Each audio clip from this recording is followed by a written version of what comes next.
Olá, graça e a paz da parte de Deus, nosso Pai, e da parte de nosso Senhor Jesus Cristo, seja com você. Hoje eu quero meditar aqui nesse versículo de 2 Samuel, capítulo 24, versículo 10, que diz assim: Porém agora, ó Senhor, peço-te que traspasses a iniquidade do teu servo, porque tenho procedido muito loucamente, segundo Samuel 24, versículo 10. Me parece que o profeta Samuel está atravessando um período em que o seu pecado, o pecado dele, não é? Ou está trazendo mal para ele, está acusando-o, né? Por isso que ele fala: porém agora, ó Senhor, peço-te que traspasses a iniquidade do teu servo, porque tenho procedido muito loucamente. Porque o pecado é um mal infinito, não é?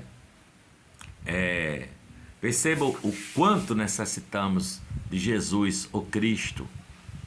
Jesus de Nazaré, ele carregou os pecados e todos os males de todos aqueles que a ele se achegam, de todos aqueles que o amam. Porque eu posso dizer: ó Jesus, quão admirável é que tu carregastes o pecado, porque o pecado é um mal maior que a morte. O pecado é o mal dos males.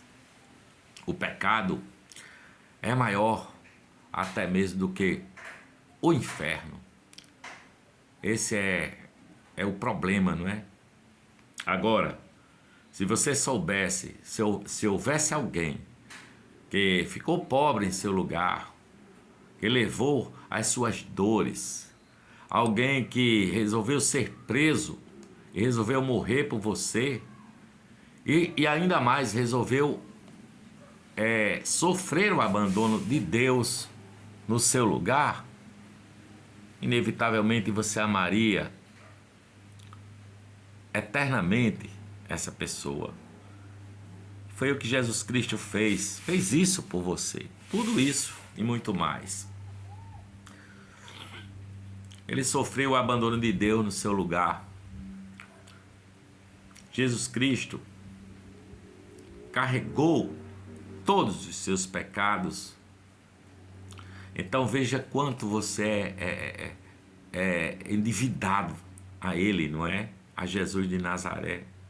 Porque aquele que carregou todos os pecados, aquele que carregou todos os tormentos, aquele que sofreu a ira e a justiça que são decorrentes do pecado do mundo, ele, Jesus de Nazaré, lavou tudo isso. Ele suportou essas dores, ele suou gotas de sangue, não é?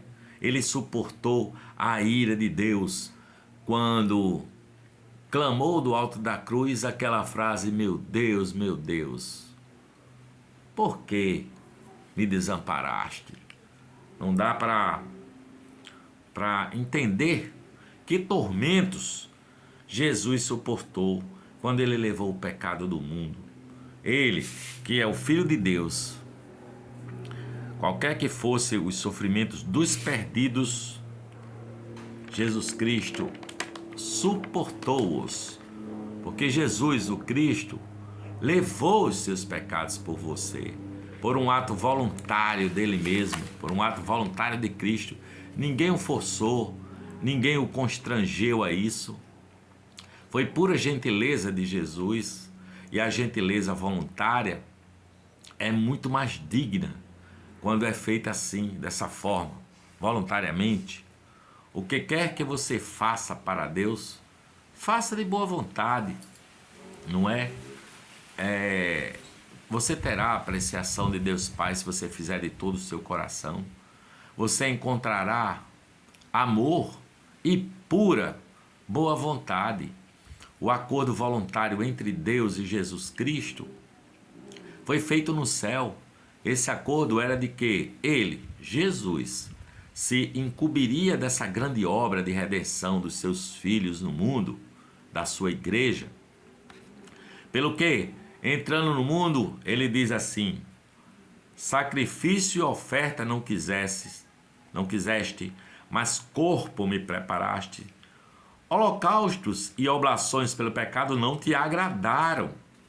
Então eu disse: eis-me aqui, venho para fazer, ó Deus, a tua vontade, como está escrito aqui em Hebreus, capítulo 10, dos versículos de 5 a 7. Mostrando a liberdade e a voluntariedade de Cristo por esta obra. Por isso, os anjos entoaram por ocasião do seu nascimento aquela frase: boa vontade para com os homens. Para esse fim nasci, disse Jesus. Para isso eu vim ao mundo. Ele disse que estava angustiado até que aquela hora chegasse, até a hora da sua morte. A minha alma se angustia até a morte, não é? É essa angústia ansiosa de amor. E quando chegou a hora das trevas, como ele disse, né? Agora é a hora das trevas. Ele não nos abandonou. Ele não nos deixou à própria sorte. Ele não nos deixou com o peso do pecado e a dívida da morte. Não, ele carregou o pecado. Jesus levou a ira. E ele derramou até a última gota de sangue do seu corpo para nos tirar da morte, para nos tirar do inferno, para nos fazer de nós novas criaturas. Então eu posso dizer, nós podemos dizer a Jesus: Senhor Jesus, tu és a minha vida. Senhor Jesus, eu sou a tua morte. Tu és a minha vida. Eu sou. Tu és a minha justiça. E eu sou o teu pecado. Tu és o meu céu. Eu sou o teu inferno. Tu és a minha riqueza. Eu sou a tua pobreza. Tu és a minha paz. Tu és a minha vida. Tu és o meu caminho. Vem abundar do teu espírito ricamente em mim. Quando nós somos dependentes assim de Jesus de Nazaré, porque ele carregou o fardo do pecado, pagando assim o débito, do qual estamos absorvidos. Vejamos aqui esse versículo que está em Colossenses capítulo 2, versículo 14, que diz assim: havendo riscado a cédula que era contrária, de alguma forma contrária a nós, nas suas ordenanças, a qual nos era contrária, e ele a tirou do meio de nós, cravando-a na cruz. Cravando-a na cruz. A morte de Jesus de Nazaré foi o pagamento necessário para o nosso resgate. Assim também, a sua ressurreição também constitui-se em nossa absolvição, o qual, por nossos pecados foi entregue, e que ressuscitou para nossa justificação, como está aqui em Romanos capítulo 4, versículo 25. Nós somos justificados pelo seu sangue. Jesus não ressuscitou para declarar que já estávamos justificados, e sim para declarar que já estamos justificados, não é? Antes que nós já fomos lavados e que todos os nossos pecados foram perdoados. Jesus Cristo, Jesus se libertou das cadeias da morte. O nosso débito foi pago, nossa culpa foi resgatada.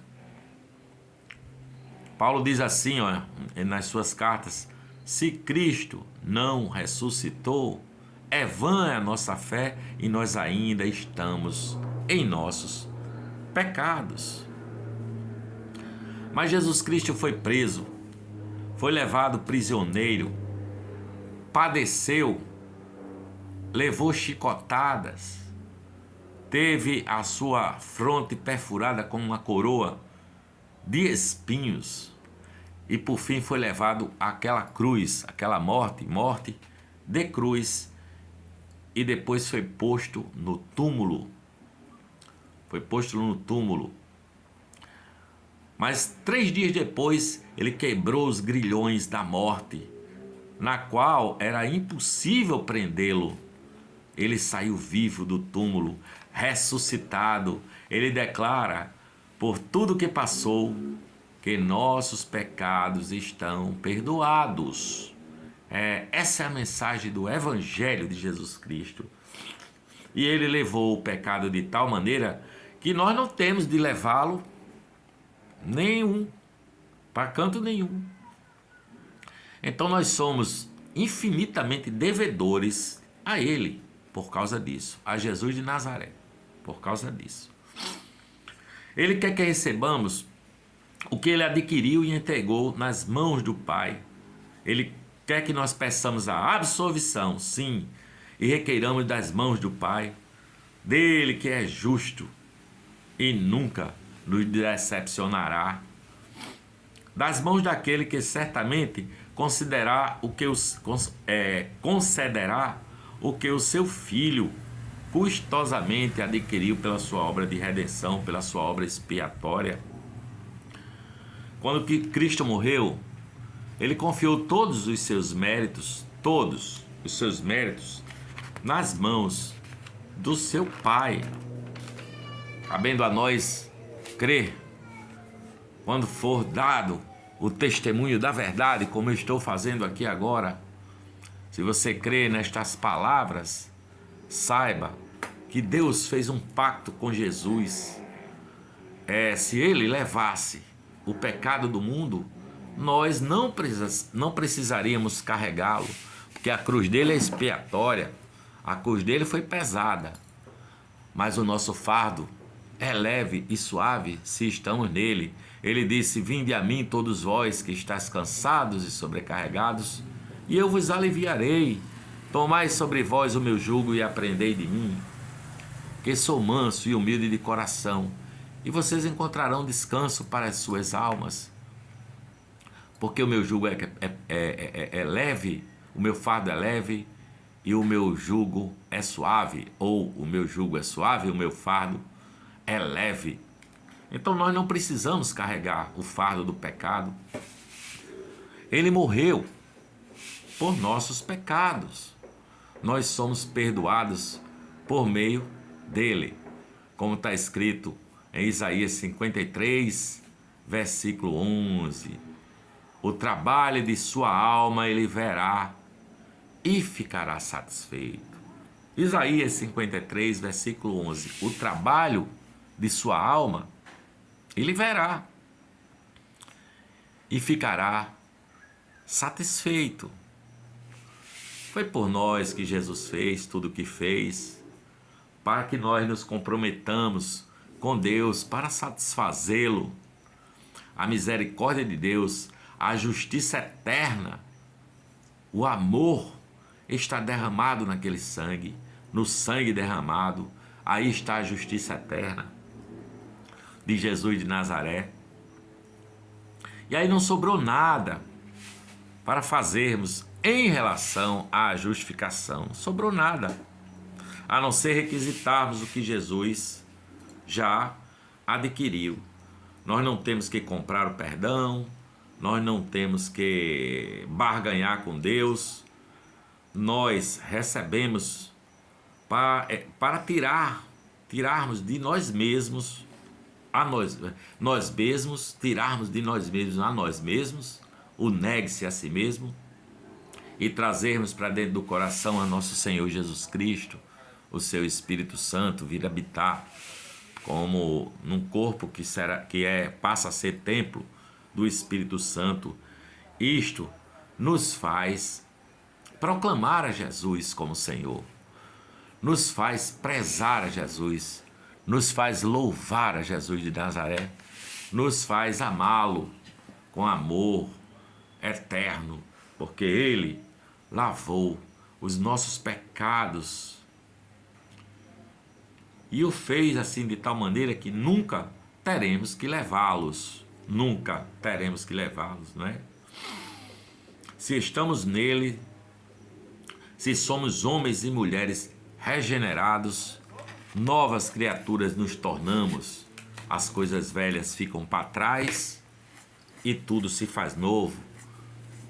Como ele disse para Nicodemos, necessário vos é nascer de novo, Nicodemos, porque o que nasce da carne é carne, mas o que nasce do Espírito é Espírito.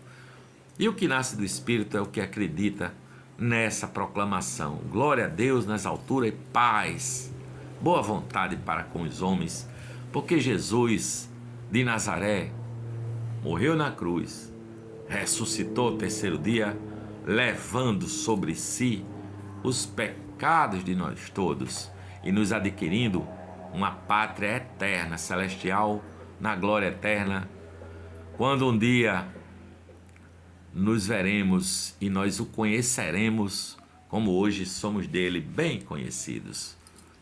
Beijo no seu coração, que a paz e a graça de Deus seja abundante em sua vida, eu digo amém.